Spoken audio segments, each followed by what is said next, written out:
Hi friends, welcome to news pocket.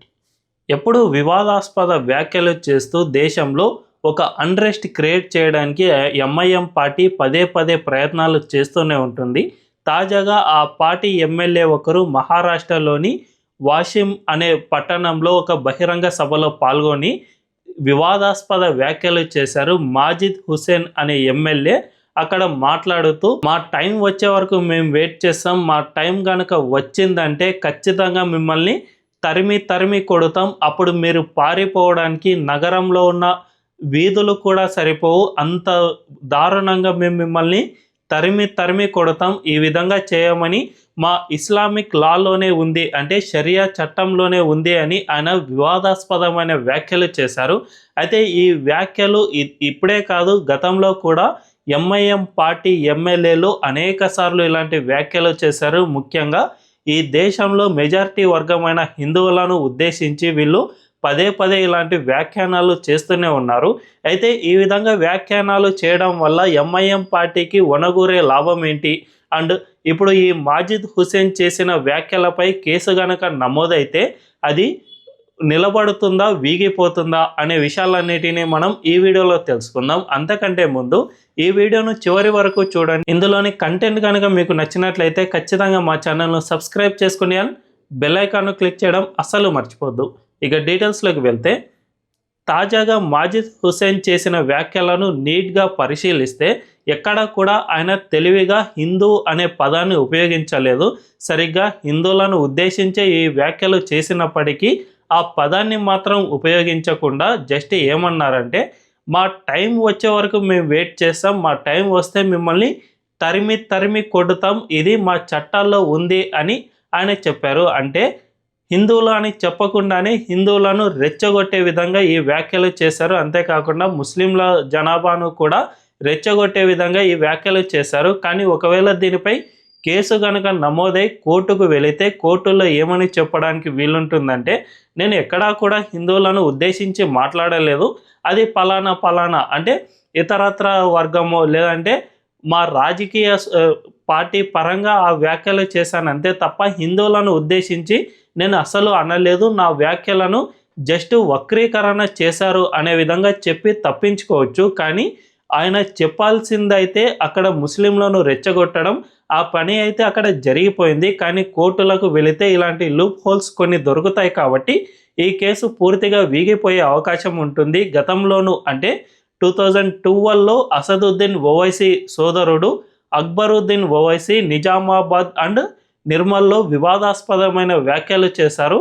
మాకు గనక 15 నిమిషాలు సమయం ఇస్తే హిందువులందరినీ 100 కోట్ల హిందువులను తరిమి కొడతాం, అందరినీ ఖతం చేసేస్తాం, పోలీసులు 15 నిమిషాలు పక్కకు తప్పుకుంటే ఈ పనిని మొత్తం పూర్తి చేస్తామనే విధంగా అక్బరుద్దీన్ ఓవైసీ నిర్మల్ అండ్ నిజామాబాద్లో 2012 డిసెంబర్ నెలలో ఈ విధమైన వ్యాఖ్యలు చేశారు. దీనిపై అప్పట్లో పెద్ద ఎత్తున వివాదమే చెలరేగింది. దీంతో 2013 జనవరిలో పోలీసులు అతనిపై కేసు నమోదు చేశారు. 40 రోజుల కస్టడీకి కూడా తీసుకున్నారు. ఆ కస్టడీలో అనేక విచారణలు జరిపేశారు.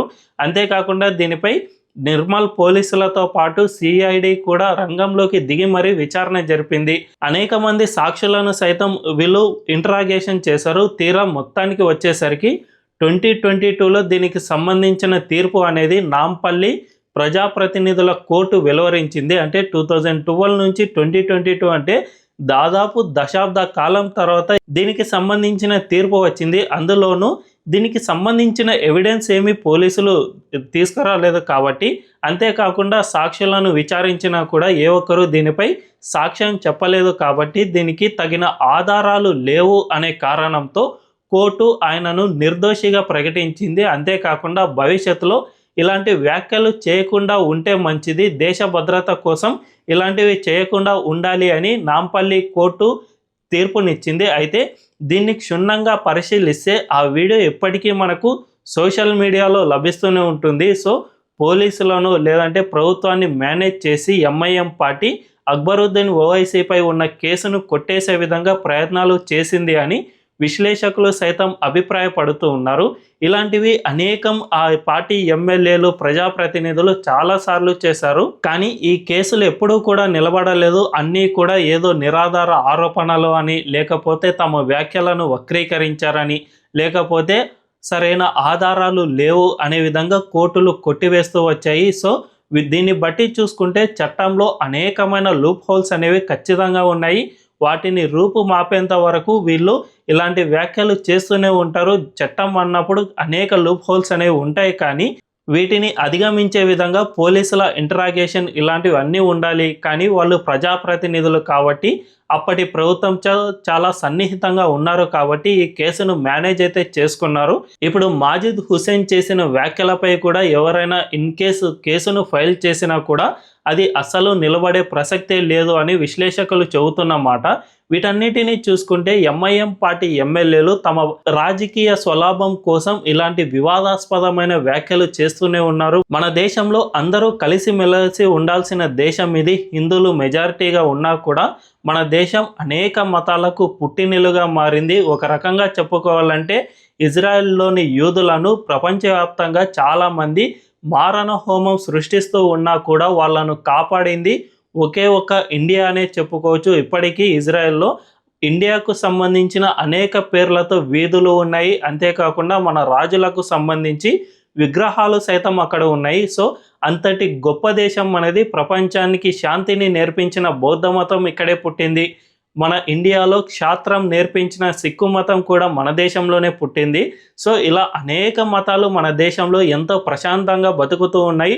అంతేకాకుండా ప్రపంచంలో ఎక్కడా లేనంతగా ఎక్కువ మంది ముస్లింలు మన ఇండియాలోనే బతుకుతూ ఉన్నారు. వీళ్ళు కూడా మన హిందువులు ఎక్కడా కూడా వీళ్ళను ఇబ్బంది పెట్టలేదు, ఎక్కడా కూడా వీళ్ళను వివక్ష చూపించే ప్రయత్నం కూడా చేయలేదు. ఎక్కడో అంటే కోట్ల మంది జనాభా ఉన్న సమయంలో ఎక్కడో చిన్న చిన్న వివాదాలు జరుగుతూ ఉంటాయి.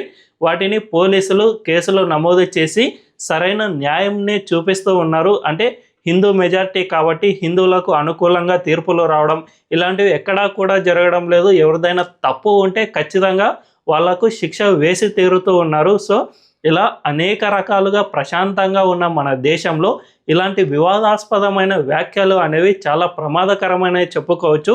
నాంపల్లి కోర్టు కూడా అదే విధమైన వ్యాఖ్యలు చేసింది. ఈ విధంగా రెచ్చగొట్టే వ్యాఖ్యలు చేయడం వల్ల దేశ సార్వభౌమత్యానికే ప్రమాదకరంగా మారుతుంది కాబట్టి ఇలాంటి వ్యాఖ్యలు చేయవద్దు, చేసేటప్పుడు జాగ్రత్తగా ఉండాలని సైతం హెచ్చరించింది. అయినా కూడా ఎంఐఎం ఎమ్మెల్యేలు లేదంటే ఆ పార్టీ ప్రజాప్రతినిధులు ఎక్కడా కూడా వెనకడుగు వేయడం లేదు. అంతేకాకుండా ఇప్పుడు బయటికి వస్తున్న వీడియోలో కొన్ని మాత్రమే ఉన్నాయి. లోకల్గా అంటే పాత బస్తీలో లోకల్ లీడర్లు వీళ్ళంతా ఉంటారు కదా, వీళ్ళు మరింత ఎక్కువగా రెచ్చగొట్టే వ్యాఖ్యలు చేస్తూనే ఉన్నారు. అవి బయటికి రాని సంఘటనలు అనేకం జరుగుతూ ఉన్నాయి. కాబట్టి ఇప్పటికైనా అసదుద్దీన్ ఓవైసీ పార్టీ అధ్యక్షుడిగా ఉన్నారు కాబట్టి ఆయన ఆ పార్టీని ప్రక్షాళన చేయాల్సిన అవసరం ఎంతైనా ఉంది. గతంలోనే పాకిస్తాన్లో కంటే ఇండియాలోనే హిందువులు ఎక్కువగా ఉన్నారు. ప్రపంచానికి ముస్లిం వరల్డ్కు ఇండియానే ప్రధాన స్థానంలో ఉంటుంది అని కూడా ఓవైసీ వ్యాఖ్యానించారు. కాబట్టి ఇది మన దేశంలో ముస్లింలు సురక్షితంగా ఉన్నారు అనే వ్యాఖ్యలను సూచిస్తుంది. కాబట్టి ఇప్పటికైనా ఆయన తన పార్టీ ఎమ్మెల్యేలకు దిశానిర్దేశం చేయాల్సిన అవసరం ఎంతైనా ఉంది. మనమందరం కలిసిమెలిసి ఉందాం, అంతే తప్ప ఇలాంటి వివాదాస్పదమైన వ్యాఖ్యలు చేయవద్దు, మెజారిటీలను రెచ్చగొట్టే ప్రయత్నాలు చేయవద్దు అని అందరికీ సూచన చేస్తే అది అటు ముస్లింలకు ఇటు హిందువులకు అందరికీ మేలే జరుగుతుంది అని స్పష్టంగా చెప్పుకోవచ్చు. మరి ప్రపంచానికి లెక్చర్లు ఇచ్చే ఓవైసీ తన పార్టీని ముందుగా ప్రక్షాళన చేసుకుంటారా, లేదంటే వాళ్ళను ఇలాగే వదిలేసి మన దేశంలో మతపరమైన ఘర్షణలను రెచ్చగొడతారా అనే విషయం తెలియాలంటే వెయిట్ చేయాల్సిందే. ఈ వీడియోపై మీ అభిప్రాయం ఏంటో కామెంట్ల రూపంలో తెలియజేయండి. అండ్ ఈ వీడియో కనుక మీకు నచ్చినట్లయితే ఖచ్చితంగా మా ఛానల్ను సబ్స్క్రైబ్ చేసుకుని బెల్ ఐకాన్ను క్లిక్ చేయడం అస్సలు మర్చిపోవద్దు. Thank you.